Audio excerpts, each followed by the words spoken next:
Beneath flawless beauty lies a devastating secret, one that would transform a $1 million dream into worthless reality in the blink of an eye. Not a soul in the hushed auction arena suspected the truth about the majestic creature before them. The price would soar to astronomical heights before crashing down when the secret was finally revealed, changing everything forever. Blood pounded in every spectator's ears as the world stood frozen in collective awe. Hearts stopped beating for a single eternal moment.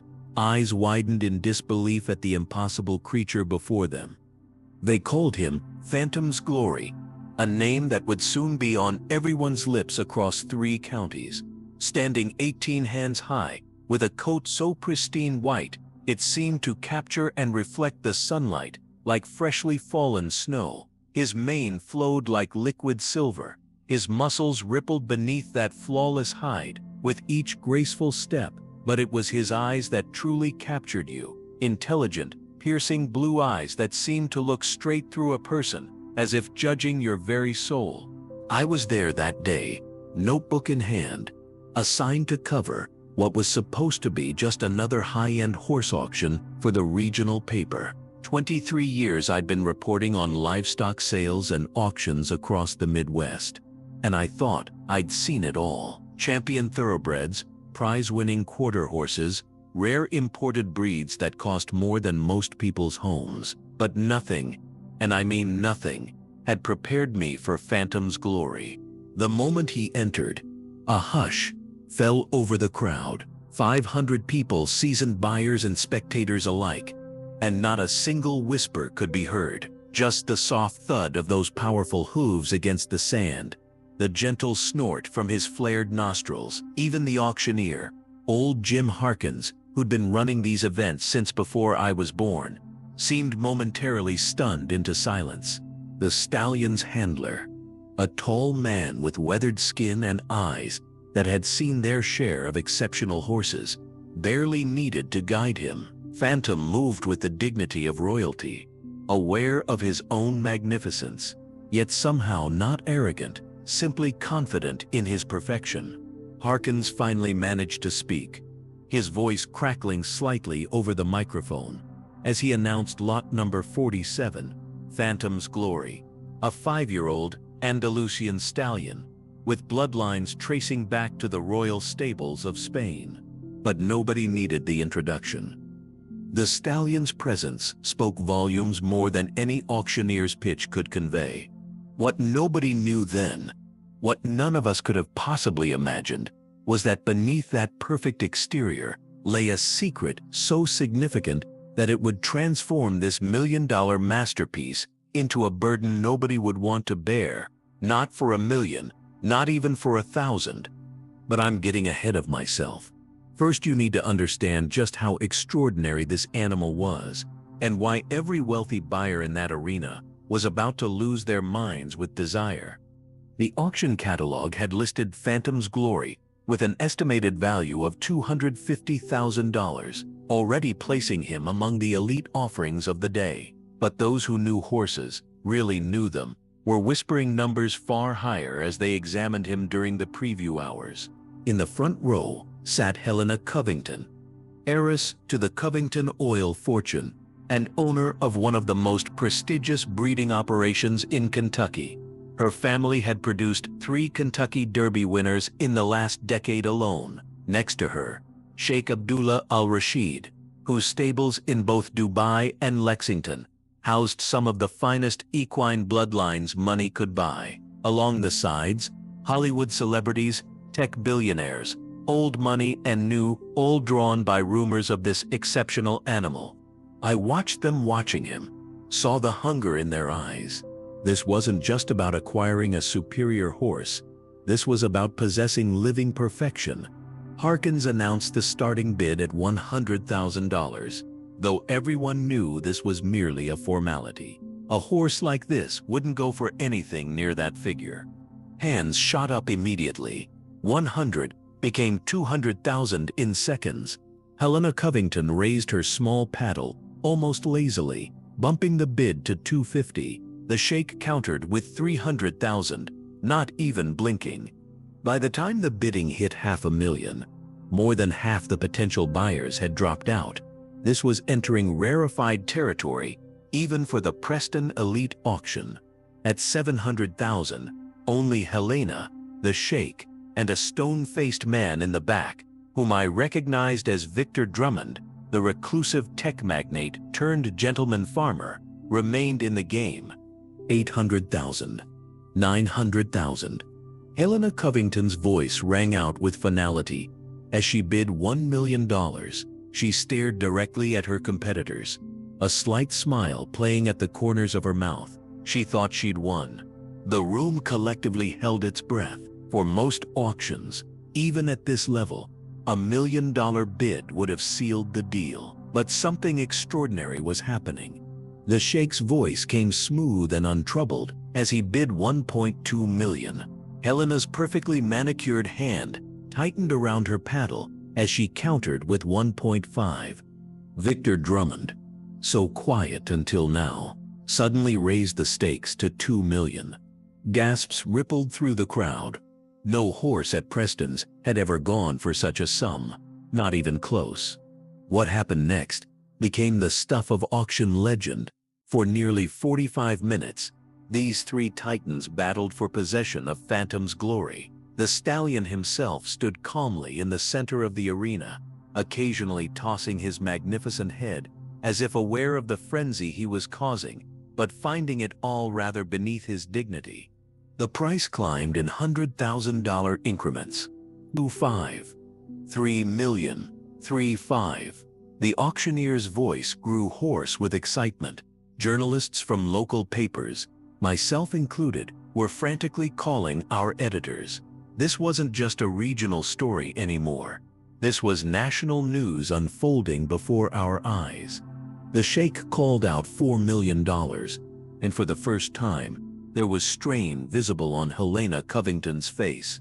Victor Drummond had gone silent at 3.8, leaving just these two gladiators in the arena. Helena stared at the horse for a long moment, something calculating in her gaze. Then she raised her paddle one final time to bid $5 million. The room erupted in shocked whispers. The Sheikh slowly shook his head, conceding defeat with the dignity of a man to whom money was plentiful but not infinite. Perkins called out the final count, voice trembling with disbelief. $5 million going once, $5 million going twice. The gavel fell with a crack that seemed to echo through the stunned silence. Phantom's glory was sold to Helena Covington for $5 million. History had been made. The White Stallion had just become the most expensive horse ever sold at auction in the state, possibly the country. Cameras flashed as Helena rose to accept congratulations, her face composed but eyes gleaming with triumph. What no one yet realized was that the true story of Phantom's glory was just beginning, and Helena Covington's victory would soon taste like the bitterest defeat. To understand what happened next, you need to know who Helena Covington really was, beyond the polished exterior and family fortune. The Covingtons weren't just wealthy, they were horse royalty. Helena's grandfather had started with a single mare and built an empire through shrewd breeding, ruthless business acumen, and an almost supernatural ability to spot exceptional equine potential. Her father had expanded that empire globally, establishing the Covington brand as synonymous with champions. And Helena, well, Helena was determined to eclipse them both.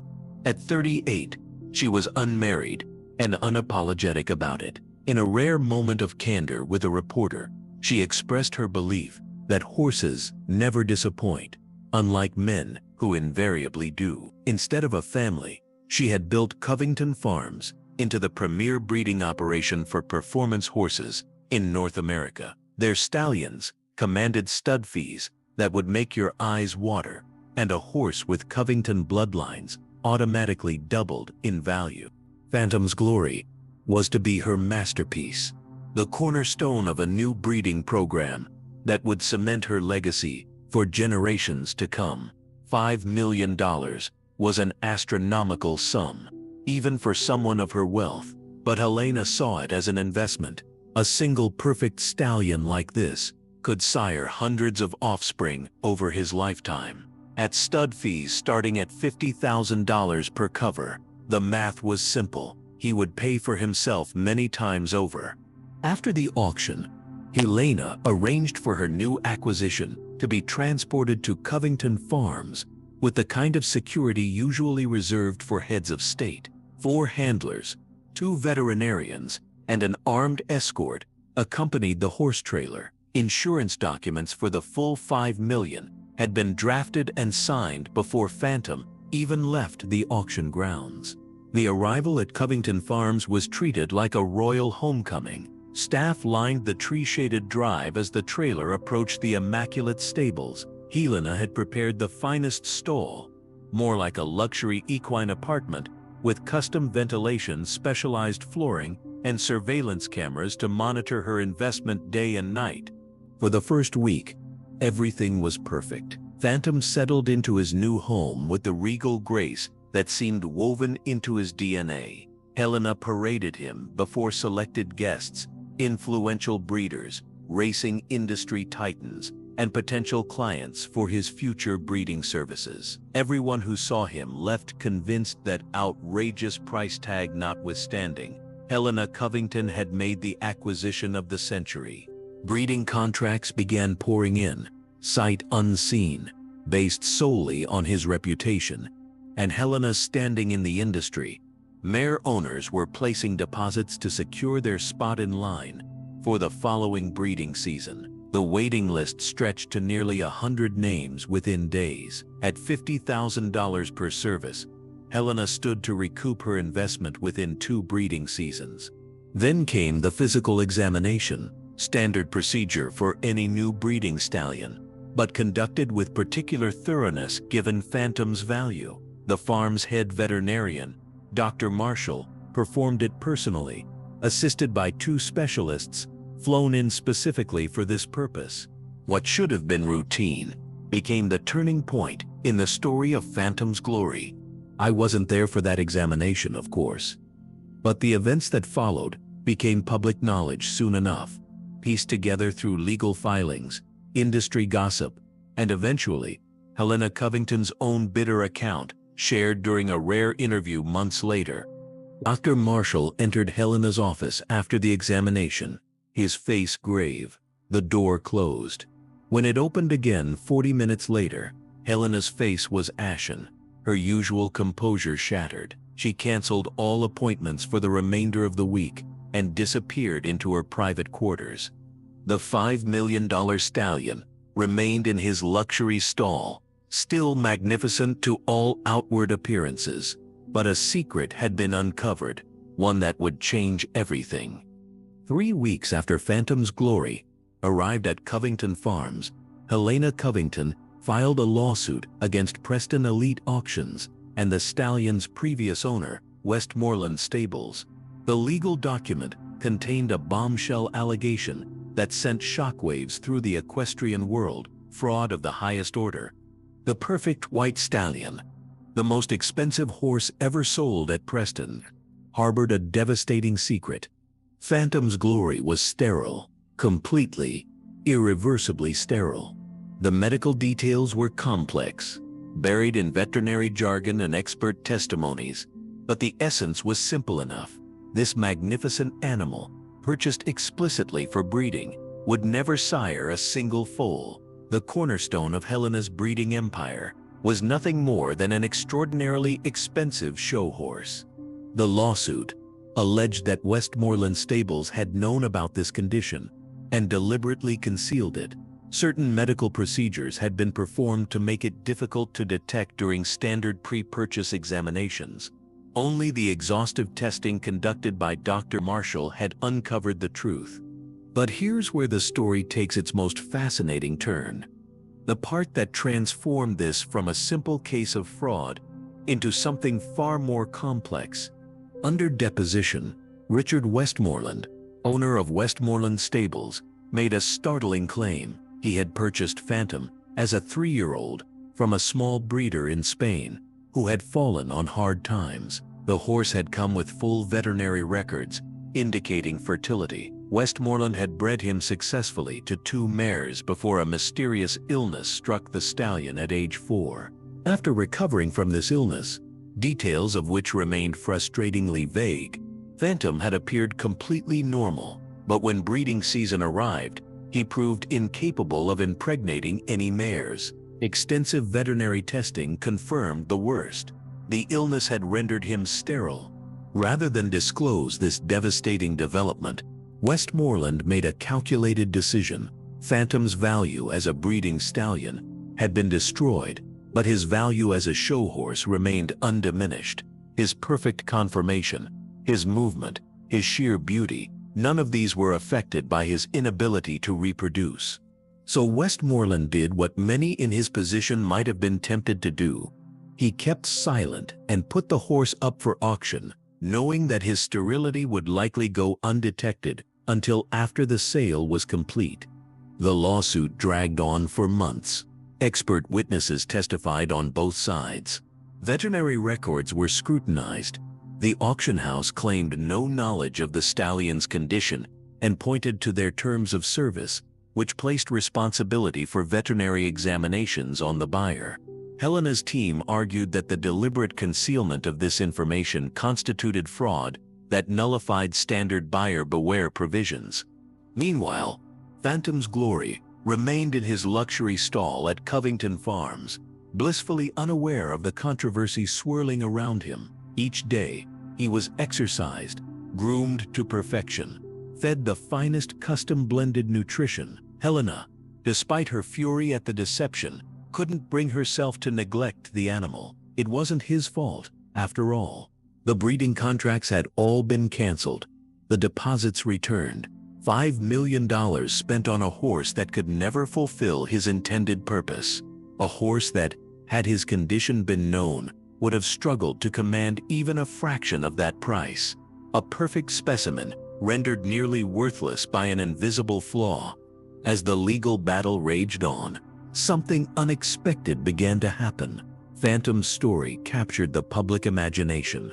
Here was this magnificent creature, valued for his potential to reproduce his perfection, suddenly rendered worthless by human standards, despite being unchanged in every visible way. It raised uncomfortable questions about how we assign value, about the commodification of living beings, about the arbitrary nature of worth.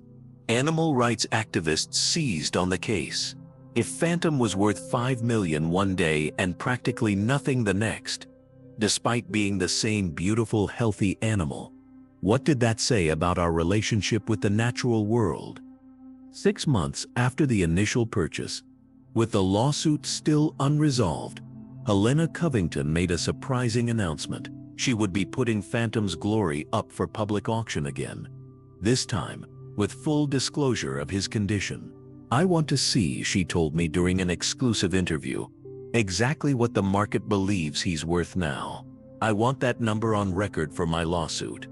The announcement created a media circus. Everyone wanted to witness firsthand how dramatically the stallion's value would plummet.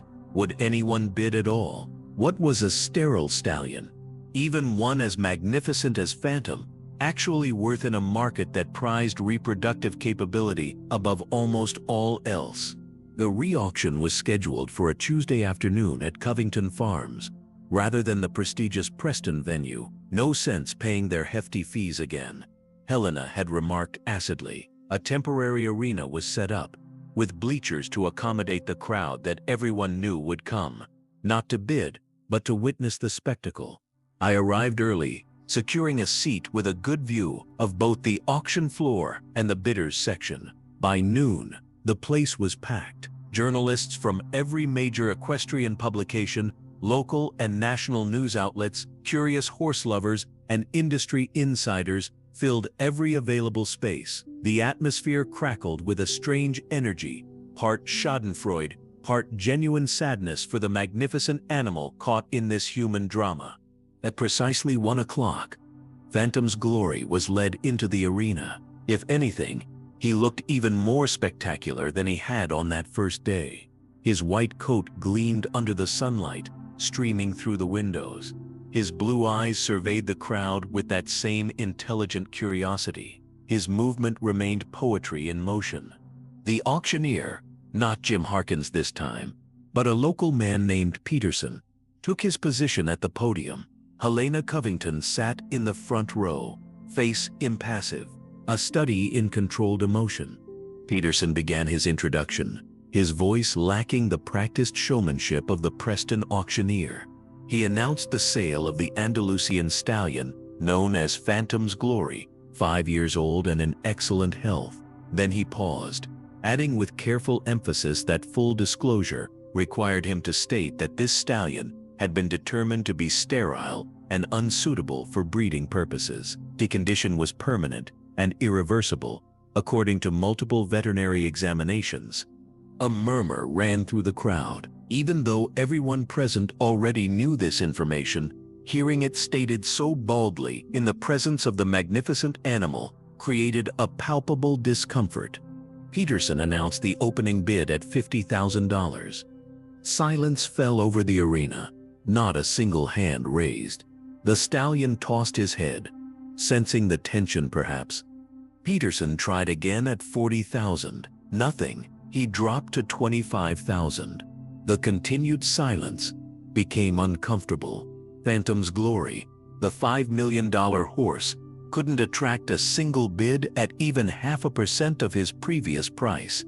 Peterson's voice grew strained as he lowered the price to $10,000, suggesting that surely this exceptional animal was worth at least that much to someone. From the back of the room, a hand finally went up. A middle-aged woman in riding clothes. Not one of the usual elite buyers. Peterson nearly sagged with relief. He acknowledged the $10,000 bid and asked for $11,000. Another long pause, then a second bidder, a man in a cowboy hat whom I didn't recognize, offered $11,000.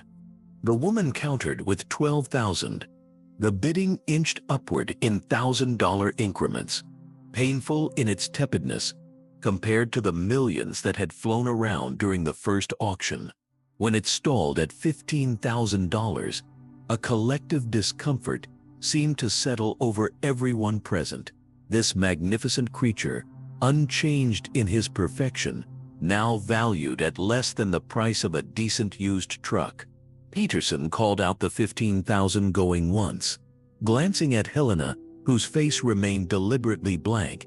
As he announced $15,000 going twice, a clear voice interrupted with a bid of $100,000. The voice rang out clear and firm from the entrance to the arena. Everyone turned to see who would make such a bid, so much higher than necessary, yet still a fraction of the stallion's original price. Victor Drummond strode down the center aisle, the tech magnate who had bid up to $3.8 million in the original auction before dropping out, tall, silver-haired, with the confident bearing of a man accustomed to getting what he wanted. Helena's eyes narrowed, watching him approach. There was history between them, industry whispers suggested, though no one knew exactly what kind. Peterson announced Drummond's $100,000 bid. Unable to hide his surprise, he asked if anyone would offer $105,000. No one challenged the bid. The previous bidders had no interest in competing at this new price point. The count went once, twice, and the gavel fell. Phantom's Glory was sold to Victor Drummond for $100,000. A horse that had commanded $5 million just 6 months earlier had just sold for 1/50th of that price. The math was stark, the message clear in the elite world of horse breeding. Reproductive capability was everything. Without it, even perfection itself lost 98% of its value. But why had Drummond paid so much more than necessary? Everyone watched as he approached Helena Covington, who had risen from her seat, face still carefully composed. Drummond expressed his pleasure in doing business with Covington, his voice carrying in the hushed arena. He admitted that he had always thought Phantom was the most magnificent animal he'd ever seen. Helena coolly noted that he had stopped bidding at the first auction. With a slight smile, Drummond explained that at the original price, the horse needed to be an investment, but at this price, he could be a joy. As Helena looked away, something in her expression finally cracked, revealing a flash of raw emotion quickly suppressed. She nodded once, sharply, and walked away without another word. The story should have ended there. A cautionary tale about hidden flaws and market values, about fortune's wheel and the fickle nature of worth. But there was one final chapter yet to unfold, one that would add the most surprising twist of all to the legend of Phantom's Glory. Victor Drummond transported Phantom's Glory to his sprawling estate in Virginia, a 1,000-acre property that combined cutting-edge technology with old-world equestrian tradition. Unlike Covington Farms with its intense focus on breeding and competition, Drummond's stable was known to be more of a sanctuary, a place where horses were valued for reasons beyond their utility or profit potential. For several months, Phantom disappeared from public view. The lawsuit between Helena Covington and Westmoreland Stables settled out of court for an undisclosed amount, reportedly far less than Helena had sought. The story gradually faded from industry conversation, replaced by newer scandals and record-breaking sales. Then, approximately a year after the second auction, I received an unexpected call from Victor Drummond's office. The reclusive billionaire rarely gave interviews, but he was inviting selected journalists to his property for an announcement regarding Phantom's Glory. Intrigued, I accepted immediately. The Drummond estate was even more impressive than rumors suggested. Classical architecture blended seamlessly with sustainable technologies. The stables resembled luxury resorts more than functional animal housing. Everywhere, evidence of both extraordinary wealth and genuine care for the equine residents. About 20 of us gathered in a small amphitheater adjacent to the main stable. Comfortable seating faced a sandy arena, similar to the one where I'd first seen Phantom over a year before.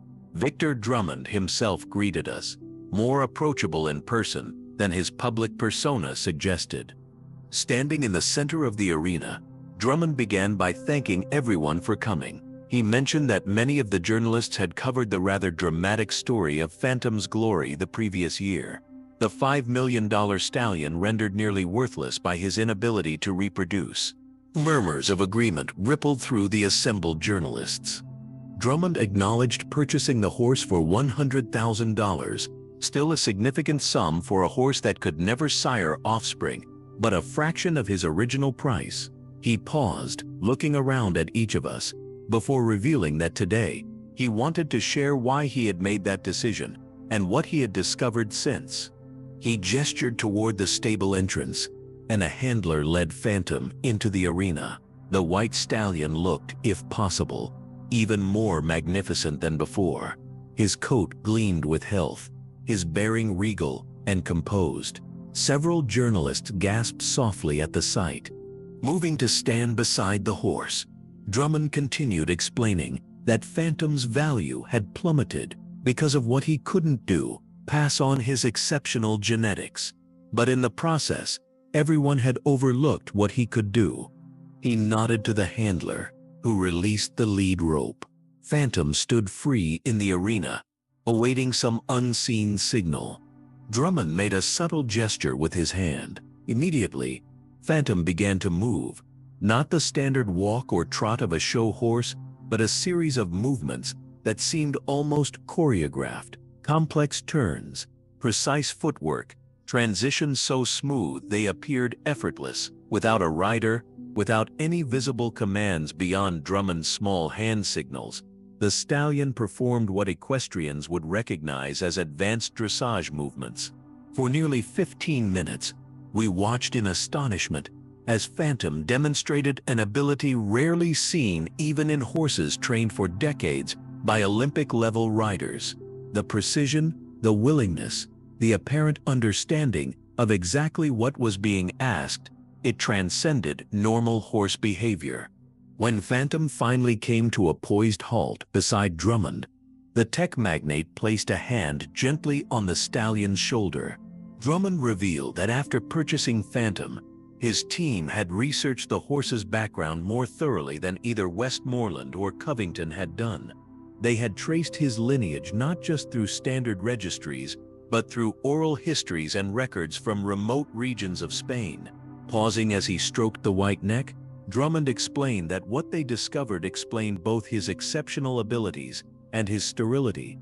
After another dramatic pause, during which every journalist present leaned forward, myself included, Drummond dropped his bombshell. Phantom's glory was not a pure Andalusian.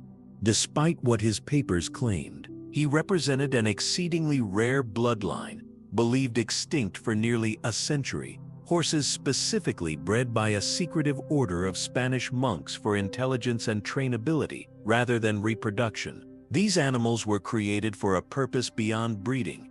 They were communication partners, working companions of almost human-like comprehension. Looking around at our skeptical faces, Drummond smiled slightly as he continued with his revelation. The monastery records described a deliberate breeding program that unfortunately resulted in declining fertility with each generation. The most exceptional specimens of this line were invariably sterile, a genetic trade-off that eventually led to the bloodline's virtual disappearance. Only occasionally did these genetics resurface, as they had in Phantom. He demonstrated a few more complex interactions with the stallion, mathematical problems communicated through taps, object recognition far beyond normal equine capability, apparent understanding of verbal commands in multiple languages. Drummond concluded by explaining that Helena Covington had purchased what she believed to be a perfect breeding stallion and discovered a fatal flaw. He, on the other hand, had purchased what the market saw as a fatally flawed animal and discovered perfection of a different kind. Phantom couldn't pass on his genetics, true, but his intelligence, his abilities, and what they could learn from him were worth far more than any number of conventional offspring. As if to emphasize the point, Phantom lowered his magnificent head and pushed it gently against Drummond's chest in a gesture that seemed startlingly affectionate for a horse of his type. Looking directly at our cameras, Drummond revealed the ultimate irony. The secret that had made Phantom worthless on auction day was the very thing that made him priceless to those who understood what they were seeing. In the months that followed, Phantom's glory became famous for different reasons. Research papers documented his extraordinary cognitive abilities. Children with disabilities experienced remarkable breakthroughs during therapeutic sessions with him. The horse once valued solely for his reproductive potential became valued instead for his unique self, for what he could do and be, rather than what he could produce.